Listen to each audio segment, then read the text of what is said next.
Good morning, everyone, and welcome to the STB Marketing College Masterclass Series 2023. My name is Troy, and I will be your moderator today. Now, marketers are facing new challenges to reach and engage target audiences, and it is crucial to develop innovative marketing strategies that capture the attention of travelers and to create a lasting impression. What are some best practices in tourism marketing, and how do we leverage practical insights and tools to create compelling campaigns? In today's masterclass, we will learn where marketing opportunities lie within the consumer journey, how to tap on buying situations, and gain know-how on creating messaging that connects with your consumers. To help us unpack it all is our esteemed speaker, Ms. Olivia Kane. Oliver is a senior content solutions consultant with LinkedIn and an expert in customer science.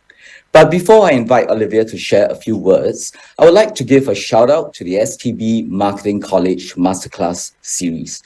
Launched in 2020, the Masterclass series aims to equip tourism stakeholders looking to upskill their capabilities with marketing knowledge. As we move into the fourth year of its inception, we hope to create more meaningful and relevant content to support marketing professionals in the travel and tourism industry. And we thank you for supporting our efforts. Today's masterclass will be followed by a Q&A session. Please key your questions into the Q&A box on your screen. And with that, I would like to invite Olivia to share about herself and to launch right into the masterclass after. Olivia, please. Thank you so much, Troy. It's so good to be here. And a little bit about me that probably not a lot of people would guess or suspect. But I actually grew up here in Singapore. So Singapore is home. I've been here since I was 1. And another kind of fun fact about me as well, if you will, is I studied art history. Now, how does that come in handy when we're talking all things marketing? Well, you will actually see how my art history degree will actually pop up in this presentation today. So on that note, I am so excited to be here, and I just wanted to say a warm welcome to all of you joining us today. I know your schedules are so busy, and the week is coming to an end, but welcome to the Marketing College Masterclass series. I'm delighted to speak to you all about connecting with your consumers with messaging that matters. So thank you so much to the Singapore Tourism Board for inviting me today to speak to you on a topic that I'm really passionate about. And it is all about connecting to your consumers with messaging that matters. What we're going to cover today, and what does that actually mean? Well, today we're going to unpick the consumer journey today in the travel and tourism sector. How many pieces of content needs to be consumed? And what does a consumer landscape actually look like? So once we know and get a bird's eye view of the journey, we're going to start digging into our consumer. How do we identify their buying situations within the travel and tourism sector? And how can we make content and messaging that actually matters to them? We are then going to wrap up with some quick wins that you can apply now and today to optimize your content creatives and campaigns. Troy is then going to open up the Q&A so we can dive even more into this topic. So please, as I go along this presentation, pop in your questions in the Q&A box so we can make sure that we can help you at the end of the session. Now, before I even get started, the number one question that I receive in every presentation that I do is, can I get the deck and will this be recorded? Yes, and yes, you will be able to find all materials that you see here today on STB's website and more details on that to follow. So let's dive in. Let's get started at understanding the consumer journey today. Have any of you heard of the 95-5 rule coined by the Ehrenberg Bass Institute? Well, even in good times, most consumers are not in market to buy your product or service today. We call this the 95-5 rule. They found that only about 5% of consumers are in market in any given time. These are your active current consumer. and they want to buy a ticket now. They want to book an attraction now or book a hotel stay right now. But 95% of all consumers are actually what we call out of market at any given moment, and they represent most of your company's future cash flows. But in times of economic uncertainty, where, as we all know as marketers and also business owners, we're facing massive economic headwinds, consumers are delaying their purchases. So to continue the example from the last slide, the percentage of consumers who are actually in market to book a tour, schedule a conference, shifts from 5% to, let's say, 1%. Which makes reaching your future buyers even more important when the economy starts to recover, because you are then future-proofing your business by being top of mind when your customer is ready. So I want you guys to take a guess, and I would love to hear from you. So we're going to pop over to Slido. If you can grab your phones, I'm sure that all of our phones are within arm's reach. Let's scan the QR code, and I want to hear from you. How many pieces of content do you think is consumed before someone reaches out to a company? Can you take a guess? So grab your phones, pop into Slido, and I would love to hear if you think it's 5 pieces of content, 9, 13, or 17. Oh, whoa. All right. We've got lots of people jumping in, which is great. We're seeing high numbers in 9, 5, not so many in the 13 or 17. All right, I would say let's round it up. About 50% of the room today, or those of you who are on the call, think it's about 9 pieces of content. All right, shall we see what the answer is? Thank you so much for contributing. Well, it is actually 13 pieces of content. That's a lot, and it is a surprising number. 90% of the purchase, or rather the research process, is actually completed before a company is reached out to. So this leads me to think, and what we have to ask ourselves is, how fresh is the content and how diverse is my consumer journey? If we think about ourselves as consumers, how many different touch points do we actually have to give our customers? So one thing that we need to do here is really enrich the consumer journey. We need to make sure that we're diversifying content and formats that really suit these various consumer touch points. What do you want those 13 touch points to look like? You want it to be an end-to-end journey that is always available in front of your audience for when they decide to convert, because we can't make anyone convert, really. We need to make sure that our content presents that we're always available. And Accor does this really well with their content strategy and their brand messaging. They go from brand messaging with really beautiful videos, really introducing themselves to their audience, to consideration content where they have great thought leadership, reviews, reports, and interviews.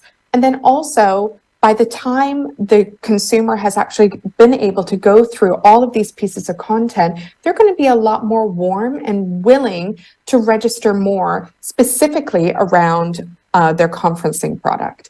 So what does your consumer journey look like from a content consumption perspective? Have any of you mapped this out? So this is incredibly important as we move forward in understanding the various touch points in the various interest and purchasing cycle that our consumer goes through. So let's think a little bit about, how do we put all of this together? Well, I just showed you before quite a long journey that the consumer actually embarks on. And it's not a linear journey, and I think all of us marketers do know that. But for the sake of this argument, let's put it in a funnel format, just as a framework, so we know how to map out our content. So this funnel maps out what kind of content and messaging goes where. And this slide helps us plan for the messages that you need to complete the consumer journey. For your company, you can map out content against this flow to see where your strengths and weaknesses are in the journey, to understand what gaps actually need to be filled. So for example, we all know the awareness phase. You want to have always on, creatively led, very distinctive assets that are constantly reminding your audience of who you are and why you exist. And then in the exploration and evaluation phase, which is ultimately an infinite loop, as you can see here, this is where you can start tapping into category entry points. And I'm going to talk a lot more about category entry points and how we can actually build that for our consumer journey. As well as authority bias, I think a lot of us are already embarking on thought leadership, industry commentary, and providing reports. And then also social norms, case studies, testimonials, or influencer endorsements. This is really going to help your in-market buyers convert and actually click to purchase. Whereas the awareness phase is really about keeping those out of market and those future buyers warm and familiar. Of course, you go down into conversion content where you want to drive an action from your audience. It could be a webinar sign up. It could be actually booking a ticket or an attraction or a hotel stay. Whatever it may be, there are some messaging tactics that you can deploy to elicit that action, whether it's driving scarcity bias, power of free, or the power of now, driving that urgency. So this is a fantastic framework to really showcase what messaging goes where, so you're building out that consumer journey. And we also need to think about balance. Balancing your budgets, balancing your resources, and balancing your content across the funnel all the time. So when it comes to strategy, marketers need to think long-term because your advertising, especially brand advertising, is not necessarily about profiting in a recession, but it's about making sure that your brand is best positioned to capitalize on recovery when consumers are spending again. So let's capitalize on recovery. And Peter Field says it best. Brand advertising is not about profiting in a recession, but it's capitalizing on that recovery. Now, I know your budgets must have changed, and this is out of our control for now, but I want to share this with you because I want to emphasize that we marketers have a very critical role to play right now. And what I will be sharing with you further is what you can do to make every single dollar count. But before I do, let's look at how we dive into our consumers' mindset and all of these very specific buying situations. So we're moving on to the next chapter quite swiftly. In this section, this is just a reminder that even through tough times, what we do as marketers matters a lot. And we're going to be really getting into the consumer mindset to understand each of our consumers' buying situations so we can map out that journey. So introducing category entry points, or as I fondly call them, CEPs. And they are key to developing an effective marketing strategy. CEPs are simply defined as cues that consumers use to access their memories when faced with a buying situation. But their implications are powerful because the most important search engine is still the one in your mind. So category entry points are basically making your marketing customer-centric, not brand-centric. As we'll get into today, CEPs are a process of elicitation and elimination to land on the specific buying situations that matter most to your brand and specifically your category as well, whether it's hospitality, travel, tourism, attractions, or MICE. And by identifying these buying situations, category entry points allow marketers to focus not only on the messages that matter, which is why all of you are here today, but to avoid diluting the power of our marketing budgets. Now, let's walk through the roadmap to execute on a CEP-led marketing strategy. So marketers need to consciously look to win a consumer's share of mind with advertising before winning share of wallet. Makes sense, right? So awareness means little on its own. Just because I know you exist doesn't mean I will ever buy from you. What matters is whether consumers know or think of your brand when they're entering a buying situation. So when primed to think of the travel and tourism category, which brand comes to mind first? This brand is top of mind and is often the largest competitor in the category itself. So these different situations or these different category entry points, as they're formally known, you want to be able to pop into the minds of consumers immediately when your consumer enters a very specific buying situation. So the first step is to conduct an elicitation exercise to identify all the buying situations in your category. So like I mentioned, it could be travel, tourism, aviation, MICE, hospitality. Get everything on paper. If you have budget for it, this can be done through a survey sent through your customers. If not, you can do it in a brainstorm across your marketing and sales teams. This is the W's framework. It's the, old age question, which is who, what, where, when, why, and how. And these can help you identify core buying situations in your category. What are the unique triggers that your target audience experience that put them in a buying situation and move them from out of market to in market?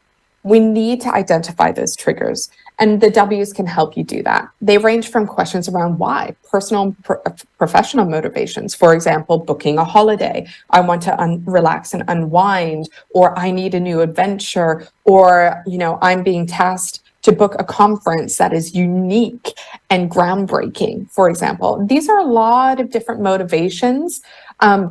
And we can get into the underlying reasons why your consumers enter that buying situation in your category. And from there, we can craft messaging around it. Now, this is where my art history degree is finally coming in handy. So how do you actually do this? So I've showed you an image of a brain with questions to ask. And from that exercise, you'll get a lot of results, and it can be really overwhelming. Now, we're not going to be building content off of every single thing you discover in that mind map. How do we get to the essence of the consumer journey through category entry points? Now, there's this wonderful idea from theology called via negativa, which means to improve through subtraction, not through addition. So a great example of this is the story of Michelangelo's David. When asked by the Pope how he carved the statue of David, Michelangelo replied, "It's simple. I just remove everything that's not David." So in today's world, what does this mean? Less is more, and do less better. So we're doing an expansion exercise first, and then we're going to be whittling it down to core CEPs, maybe 2, maybe 1, maybe even 3, for us to focus on and create messaging around, and that is your content strategy. Now, when it comes to narrowing down category entry points around those buying situations based on the triggers that you've mapped out, what's the best way to do this? And to basically organize and start subtracting away what's not relevant. So you need to organize all of those triggers that you've identified in the mind map into 3 pillars: common, credible, and competition. So you can assess how common your audience is in entering the situation, followed by your brand or your company's credibility, and lastly, how competitive is this buying situation? Now, I've thrown a lot at you in terms of mind maps, via negativa, a little bit of art history, as well as organizing each of these buying situations in 3 pillars. But what does this look like, and how does it come together? So what you can see here is a via negativa heat map. These are potentially category entry points for Microsoft Teams. Now, what you'll notice is that there are only 5 category entry points that were identified here. And now we're going to subtract even further. So they are going to be subtracting category entry points that they can't own and adding the ones that they can to their marketing strategy. So this is how you identify where to play and how to win with your marketing strategy. So for Microsoft Teams, some potential category entry points might include wanting to call a colleague versus communicate with a friend, integrate with work applications, and experience virtual stadium seating or facilitate online education. From there, we suggest building the ones where Microsoft Teams has high credibility and ignore the ones where Teams does not. There are probably other players that are doing this better, for example. So we can see that Microsoft Teams is not credible in communicating with a friend. I mean, who uses Microsoft Teams to call a pal, right? It's largely seen as a business video calling tool. So calling friends is not really Microsoft Teams play. So against the competition, Teams is used for calling colleagues and facilitating online education. So ultimately, you want to build on the areas where you know you have that strength. And here, Microsoft is just doing that. I'm going to play a quick video of what they actually came up with, making sure that online education, which is not very intuitive with Teams, so they wanted to grow in this space, but because Microsoft Teams is used in workplace settings, it can be just as valuable in the classroom. So they're creating situational storytelling and heavy branding to build mental availability around the online education CEP. Here we go. Oh, the camera wasn't on. Do you see me now? Yes. Yeah, there, Tia. You're on mute, darling. I can't hear you. 1, 2, 8. Someone at home, do you know? Yes, it is Crazy Hair Day. Who would like to share? Any volunteers yet? Oh, wow. 2, 3, 1, 2, 3. Hey! Awesome job, you guys. Miss Thomas, Yes. is it time to go? I know that probably brought back a lot of COVID memories and hopefully not any COVID PTSD as well for any parents out there who had to embark on homeschooling. But this is just an excellent example of situational storytelling and focusing in on key CEPs where they can build that into their marketing plan. Now, let's take a look at what this actually looks like in travel and tourism. So here is a fantastic example of situational storytelling that highlights the consumer mindset during winter months, created by the Egypt Tourism Board.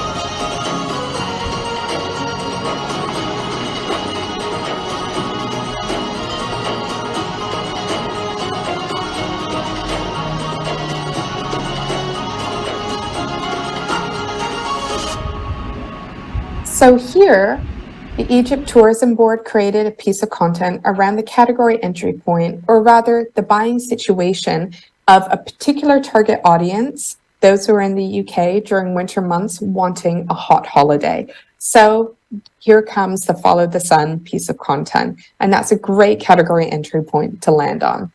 Next, I have an example from American Express, where they're tapping into the organization's managing travel programs and addressing the pain points of what to do and navigate during these uncertain times with a fantastic guide. So the category entry point is of the consumer is, I am managing a travel program. I don't know how to adapt to these uncertain times. Who can help me? So that's where American Express is stepping in. So there's a lot that we covered. How do we actually get started before we even create our Via Negativa heat map? Well, there are 4 ways you can identify even just 1 or 2 category entry points that you can identify as part of your marketing strategy. You can run regular polls for your audience to engage in. You can then also survey consumers via email marketing, or you could set up a focus group. But one hack that I absolutely love, and this presentation is full of hacks, so definitely stay tuned, is answerthepublic.com. Answerthepublic.com, you type in a keyword, select the region, and it aggregates every single search from Google on that keyword. And from here, you can actually select which questions people are actually looking for and which ones you can best provide an answer for. This is a great shortcut to identifying category entry points and key motivations of your consumer. So we're moving into how to actually create messaging now that we understand the triggers of the consumer journey. Now, before I get into this section, please remember to check in your questions in the Q&A if you have any questions along the way. I look forward to taking a look at the end of this presentation with Troy. So we know the buying situations in your category: tourism, hospitality, travel, attractions. Now, how do we turn that into impactful messaging like what Microsoft did? We don't need to have big budgets here. So this is one thing that I really want to focus on, which is no matter the size, the budget, you can still create impactful content. So what are audiences, or rather consumers, actually driven towards? The takeaway seems to be that consumers' attention is drawn to more creative and more emotional content attributes. This is interesting. Would you define any of your content as different, unique, entertaining, humorous, or even attention-grabbing? Now, I have to caveat this with a word of warning. And from what I see as a content consultant at LinkedIn, supporting enterprises across any vertical and also our consumers, is to not enter the sea of sameness. Now, we need to make sure that we're always differentiating. I think a core tendency that I see a lot of people do online is follow what they think is best practice when it's actually not, when you're looking at your competitors. So here you can see an array of various hotels, and at a glance, you wouldn't be able to tell who is actually saying what. There's no branding. It's all stock photos of various venues. I mean, these are beautiful photos, but they're not really telling us much. And it's very, very easy to mistake one brand for another. So we do not want to do this. We want to jump out of the sea of sameness and ensure that we're creating differentiated content. So now we know what not to do. Let's double down on what we should do. Now, while there isn't a single recipe for building your content strategy, here are some key ingredients we recommend. Professor Byron Sharp said that there's no great recipe for brand experiences, but there are ingredients. So it's up to you to make the recipe that works with these ingredients, and the quality of that recipe depends on your skills of your team and creative partners. So there are going to be 3 core pillars that we're looking at today: getting emotional, reusing and repurpose, and always be always on. So how can you strike a chord with your consumer? And what does getting emotional look like? Because getting emotional, a lot of people think, specifically for a professional platform, is, there's no place for that. But we have to remember that there is an emotional ecosystem, that it's a spectrum. So this is the emotional ecosystem on LinkedIn, for example, inspired by BuzzFeed's cultural cartography. Members are inspired by content that not just adds value to their life, but makes them feel something. And emotions don't have to be binary either, happy or sad. There are so many ways you can have your consumer connect to your brand or company, whether it's evoking passion or humor, or you want to be happy for someone and root for them, FOMO, justice or fairness, or feeling impressed. There's such a spectrum that you can really tap into with your content, and also with your content on a budget. So this is how it can be done. What you can see here is a lot of marketers are also coming to me and saying that they have limited or no budget to create content. And effective does not equal fancy or expensive. And KLM does a great job here. What you can see from British Airlines as well is a quick GIF that is talking about Diwali coming up and to drive bookings for that particular seasonal and festive period.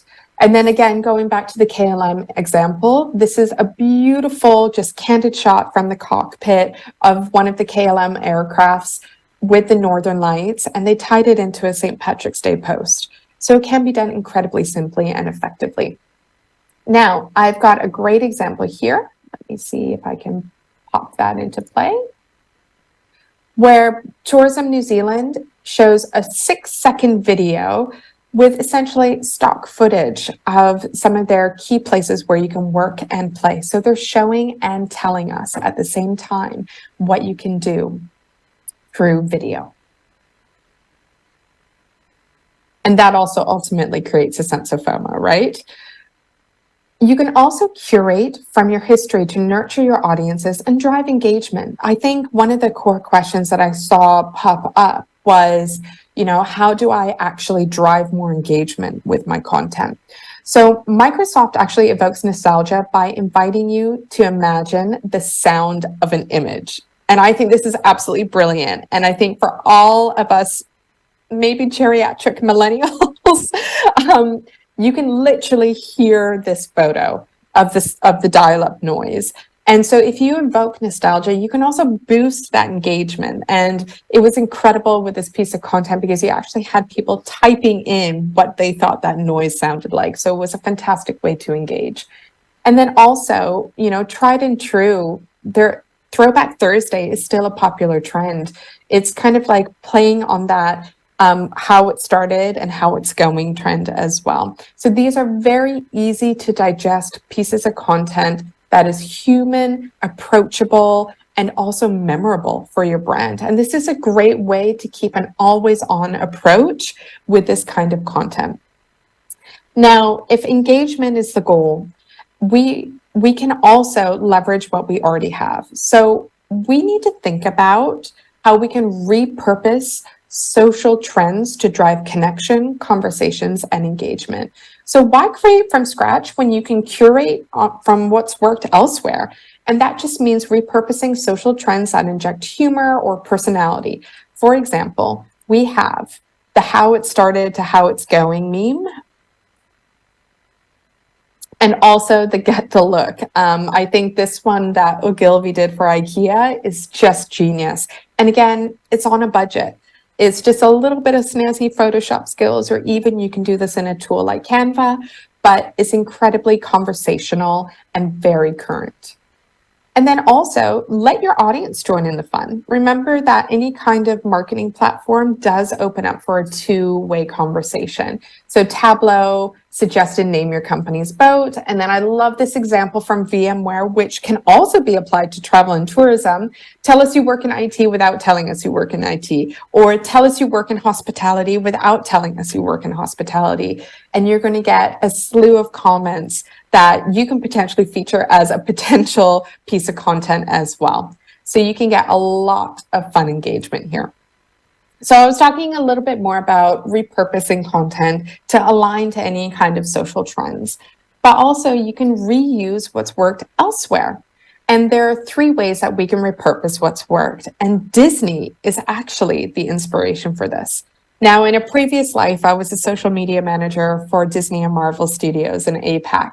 And I had firsthand experience of the magnitude of how they work.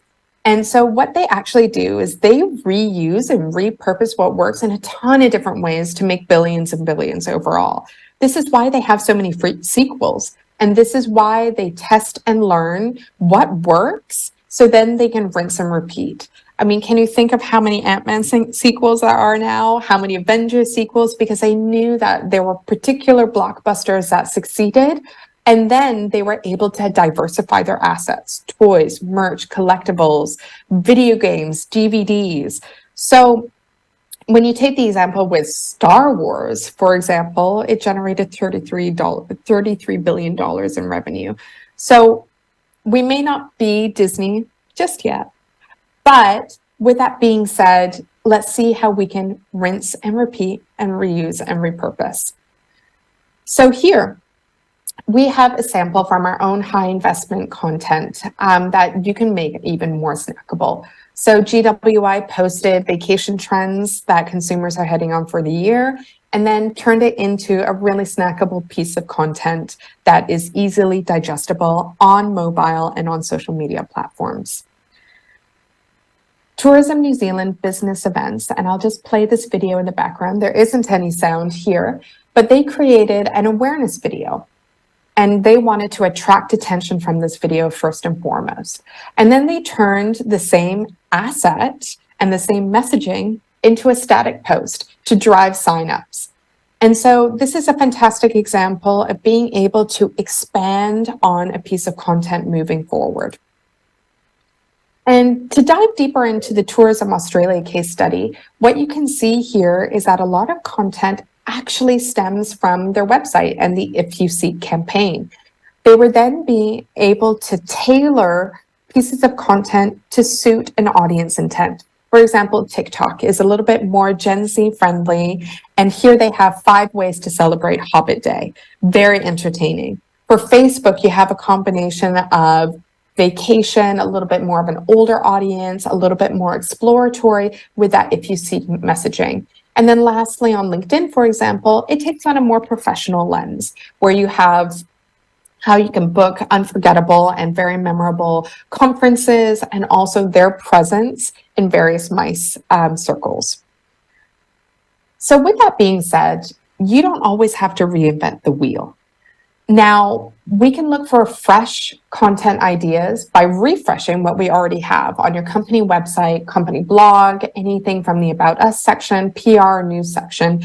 So what you can do is you can do an internal audit, even on your social media platforms, but also take a look at your competitors, see what they're doing. Not necessarily using their content, of course, but being able to understand how your competitors are positioning themselves in the market and what they're talking about to see if you can fill out the gaps.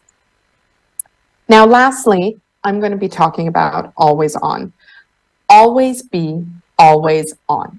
This is incredibly important.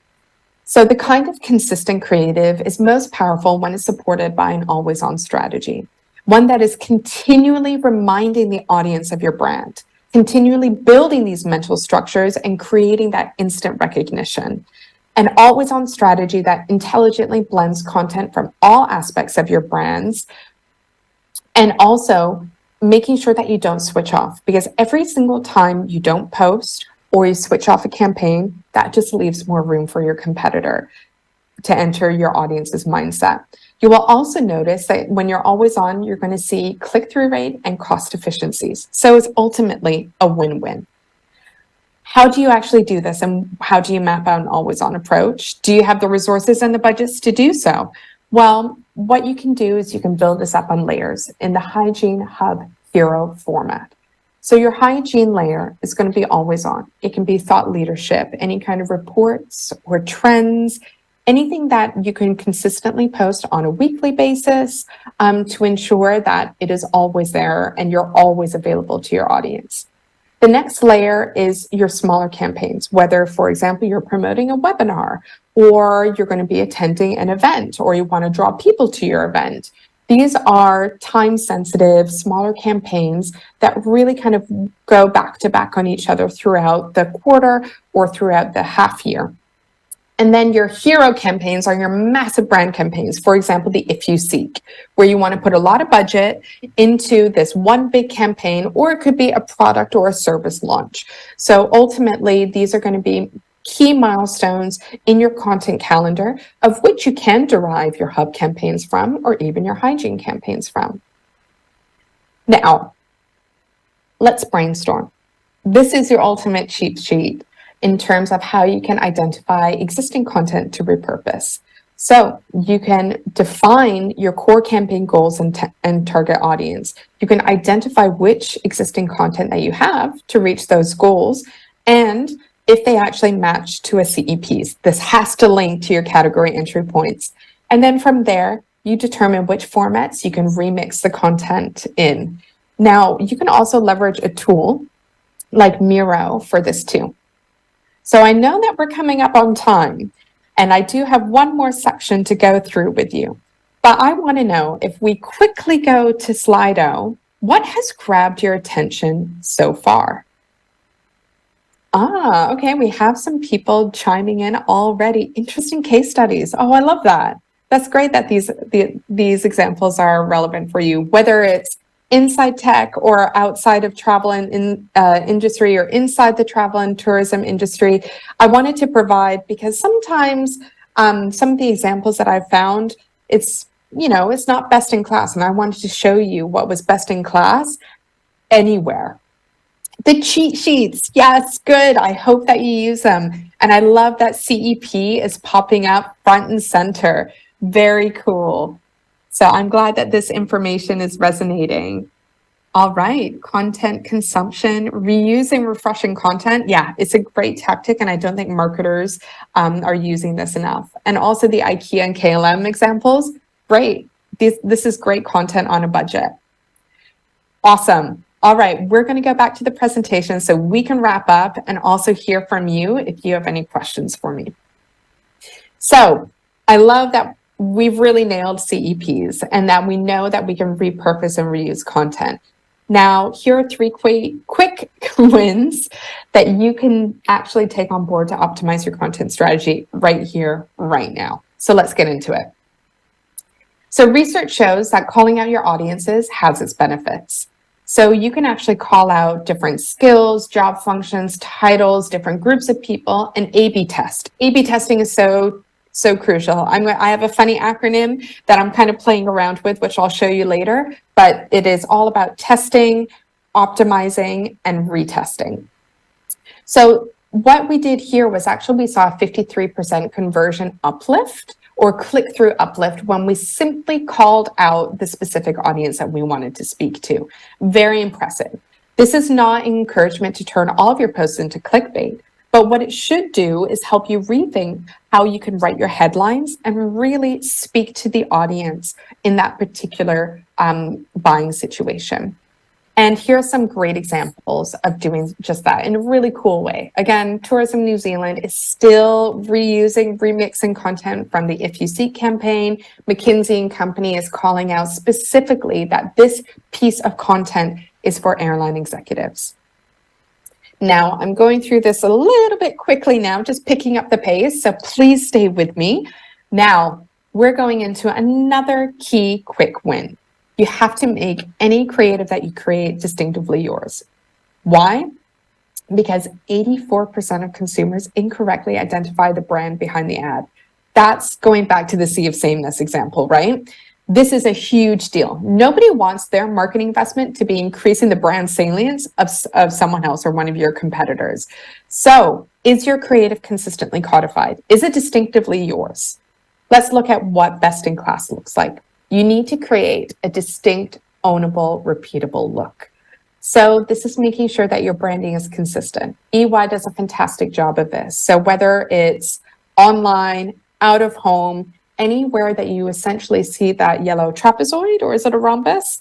I didn't do well in geometry, and that's okay. But you are very, very quick to actually identify who is speaking to you based on the consistency of their branding across every single touch point, which is an omni-channel presence. And lastly, you need to stop the thumb in scroll. So you need to create thumb-stopping visuals. Imagery is the biggest factor in engagement. So you have to make sure that yours is differentiated. Use real people, unexpected images. Question yourself with any piece of content. Is this really thumb-stopping? Are we using unique and distinctive imagery? Does our visual break the mold? Here are some more examples. We need to create mood boards and basically put our content up against that mood board and say, for example, does our ad actually, how will it go up against an ad like this or a piece of content? Will this actually grab attention? So we need to make sure that we're constantly seeking attention. So I know that I have about 1 more minute to go. And this is one of the last key things to take away. Leverage the visual hierarchy. You are actually shockingly going to read the headline copy that sits on top of the visual last. So make the visual real estate work for you and make sure that your key message is included there. So you can follow the hierarchy, so you're creating content for mobile and desktop that wins and lands every time. So, as I begin to wrap up, here are some handy tools that I know and love. I'm not affiliated with any of them, to help you diversify your content. If you want to create video from existing assets, use Lumen 5. It's actually an AI generating tool that creates any kind of blog post into a video for you. Of course, you've got Canva and a few others that are really helpful with stock imagery, creating infographics, and also helping you with your design projects. And then anything to organize your content plan, HubSpot's social media calendar is incredibly helpful. So here are 5 quick tips to optimize your current content. Create relatable and localized headlines and calls to action. Call out and speak to your audience. Create a distinct, ownable, repeatable, and consistently codified look. Start exploring the creation of thumb-stopping visuals. Be unexpected, be bold, and be brave.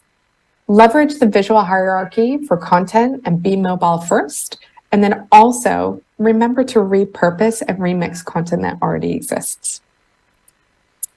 Now, as we wrap up, Can AI help? Now, this is on top of a lot of marketers' minds. And so with this, here are some handy AI tools that can also help you along the way. From copywriting to design, I'll let you self-read this because we are a little bit short on time. Now, these are generic suggestions to steer you in the right direction. You can, of course, use ChatGPT, but to make sure we don't enter that sea of sameness, it is up to you how you specifically codify and create the creatives and messaging that are unique to your audience and their buying situation, because we need to link this back to CEPs. So, what are your next steps for today and tomorrow and moving on?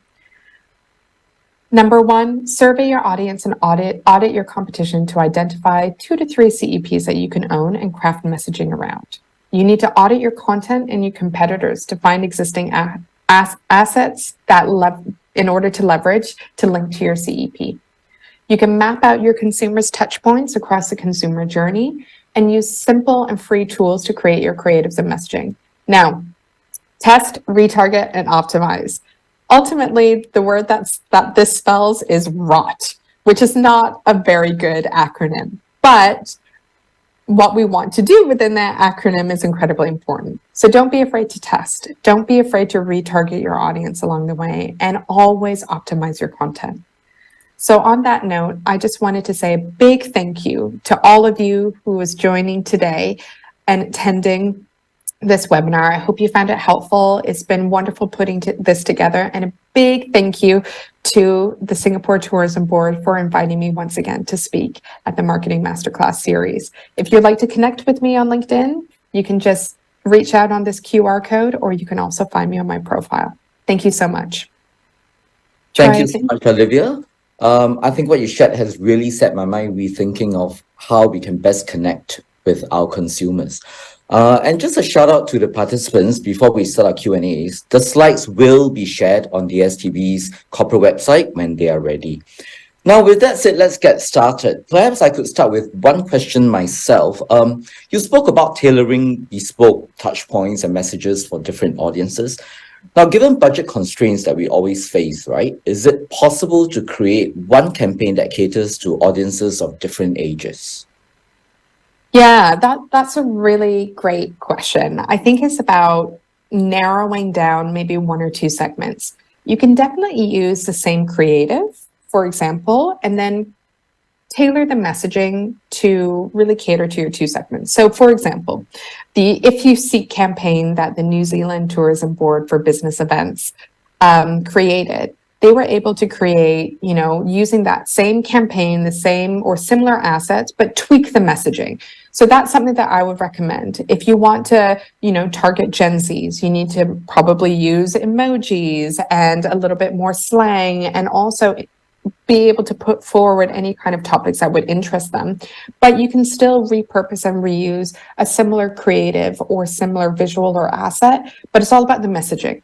Are you tapping into that segment's buying situation? Have you mapped out their buying situations and what actually matters to them, compared to maybe someone from an older crowd who maybe has more seniority in a business, for example, and making different decisions? So you just have to be very mindful of, number one, have you mapped out the consumer journey for maybe 1 or 2 age segments that you're trying to target? How can you use a same piece of creative, but tweak the messaging that really links to the buying situations of that audience? So that's what I would suggest. So yes, you can, but it's all about tweaking the messaging so that content matters to that segment. Great. We have quite a number of questions. I think great. A bit, I think the participants are curious if you could share any best practices for cutting through noise on LinkedIn that helps the attention of your audiences. Yeah. Well, I think this is an exercise that I do actually quite a lot. I take notice to where my thumb actually stops.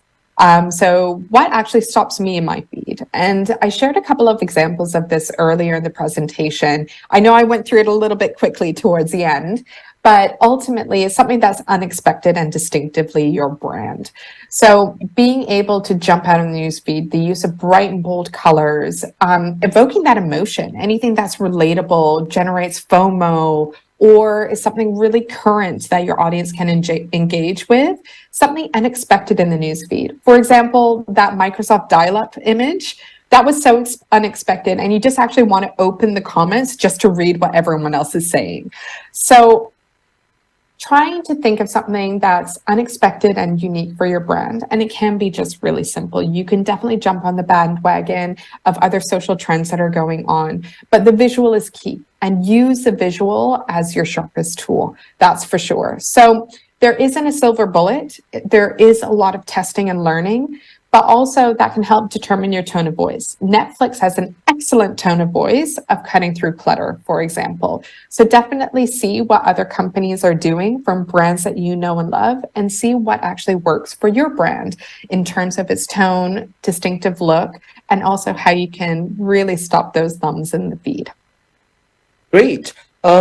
We have another question here about crafting content and messages. So, crafting content for brand building versus crafting content for conversations are quite different. Yeah. Do you have any tips for the latter? Yeah. So when we think of crafting content for the awareness piece, we want to basically be showing up in a way where you're constantly introducing yourself. And of course, the conversion content is really about that action and being clear on the action. But what's really important in the conversion content, or the latter that you were asking of, is to ensure that there's a value exchange. So I'm getting this if I take this action. Is the value exchange worth me converting? Is there a really great trends report on hospitality that I can really leverage that will make me more successful in my job and make me more informed in my job? Or going back to Tourism New Zealand's business events, is there, a unique experience that I can bring forward to my stakeholders to benefit me in organizing a particular offsite or a conference? So with awareness content, you're not necessarily driving that value exchange. It's all about maintaining that mental availability. Whereas the conversion content is, what value am I getting to make me better at my job? And that needs to be made very, very clear in any form of conversion content. How are you helping the individual? It's not about you, the brand, anymore. It's all about your audience. Great. Just on the same subject of content and, conversions and all that. So hero or hub content tends to be a lot more measurable, because they're very specific objectives that you're trying to do at that point of time. But for always on content, how do we measure or determine, how do they contribute to a business goal? Yeah, absolutely. I mean, your always on content can help you gain followers, for example, which is a positive metric that you could look at in terms of, are you reaching the right people? Are you growing? Are you becoming more visible? As well as engagement metrics. I mean, these are all vanity metrics that can contribute to an overarching goal. But with that being said, if you have ongoing thought leadership, if you're talking about maybe your place is a positive place to work, for example, you can contain and maintain any kind of engagement within the space. A great piece of always on content is anything that your audience can engage with. For example, the naming your boat, or tell me you work in hospitality without telling me you work in hospitality. Those are great ways to keep your community alive and well and growing. So the metrics will be different. And this is also something as marketers we need to really determine and nail down what KPIs we're looking at for each the hub, hero, and hygiene content, and how each of those layers contribute to an overall marketing goal and overall business goal. So it can look different for any company. I mean, your metrics could be different in the always on phase, but really it's about how do all the layers work together and come together to achieve a marketing goal, which then links to a business goal. And that's how we create that waterfall effect of understanding the core KPIs for something like you're always on. So This is great. It does seem that it works for a brand that you're looking at building over a long term, right? But I think some of our participants are curious, coming from the mice industry, events are just, a time off thing, and the period to market it is really, really short. So, what is the best strategy or approach that we can take in a situation like that? So are we talking about being the perspective of like a MICE organizer, like providing venues, or someone who is looking for venues? I just want to clarify a I little think bit more. probably someone that is the organizer for the event. Yeah. Yeah, So I think one thing here is, of course, there are going to be a lot of events that are happening in short periods and in short succession, but how can you keep that thought leadership going in an always on fashion? So are there any, tips and tricks, guidebooks, checklists, as a MICE organizer or an events organizer that you can provide your audience, basically giving away value to get value?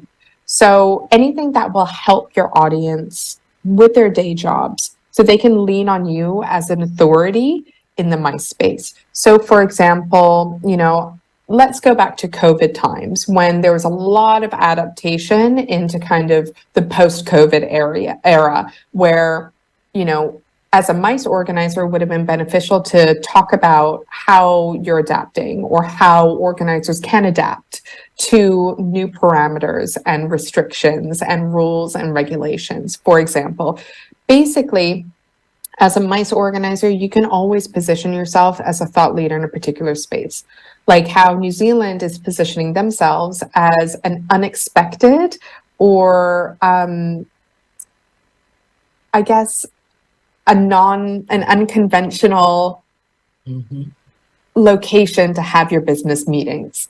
And they're really honing in on that. So they're showcasing different experiences, how you can plan a really unconventional offsite or event, what you need, tools, tips, tricks, any kind of framework within that space. So although the events that you're running may run for a short period of time and essentially it's finite, it's time sensitive, I think there's a massive opportunity as a MICE organization to really establish yourself as a thought leader to fill in those gaps. So you can say, oh, well, this organization helped me with providing a really handy checklist of everything I needed to think about to host a hybrid event.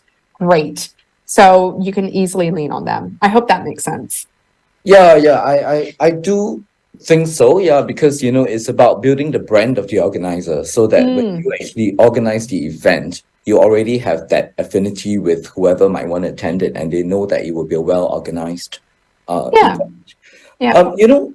There was when you were asking for the takeaways and all that, he came out quite a fair bit.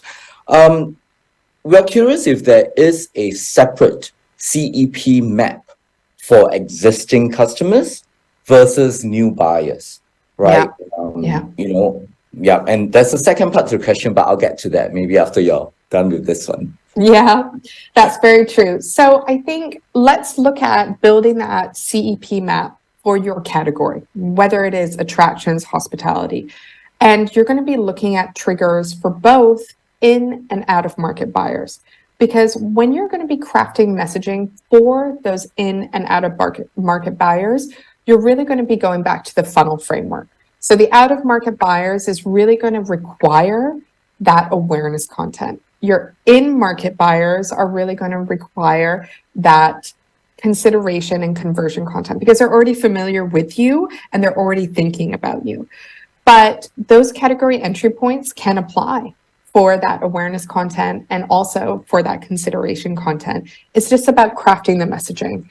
So I would have to say you don't have to build certain maps based on where they are in the journey because ultimately you want to have one consolidated map that talks about a category entry point or a particular buying situation and build out the whole journey because you also don't know where your consumers are in that journey. When you're creating content, you're not necessarily thinking, oh, for this buying situation, are they going to be in market or out of market? Well, you need to be creating content for both scenarios because it's not necessarily a linear journey. So I hope that answers the question in terms of you don't need to have various CEP maps for the stage that they are in their journey. You ultimately need to map out the entire funnel journey for that buying situation so you can meet your audience halfway with your content. Meaning then the content would be different for the different audiences. Let's get a little bit into tips and tricks. Yeah, sure. So we're curious to understand, how often do you need to do marketing activities, campaigns, like, your EDMs and things like that? Where is that gray area where you cross into being bothersome? Yeah, that's very true. I think I've been doing social media and digital marketing for almost 15 years now. And I remember when I first started out, it was all about, okay, these are the perfect times to post. This is the exact frequency. We are now not talking about that as marketers anymore. There's no silver bullet. There are some brands that do incredibly well by posting every single day. There are some brands that do incredibly well that only post meme-like content when there's a great social viral trend going on. For example, like Netflix with, how it went versus how it's going. So there are different ways that you can build your strategy. You can dip in and out on festivities, for example, but having that baseline of always on content. So I think, it's really important to think about, okay, am I being bothersome? Am I seeing engagement dip because either my content's not resonating or the frequency is too high? That's absolutely fine. That's an area to optimize. Maybe decrease the frequency or look at your content. So there's not necessarily a silver bullet in saying you have to, send an EDM 5 days a week or once a week or once a month. It's really about what is the messaging that you're going to convey? How much are you pushing for that CEP?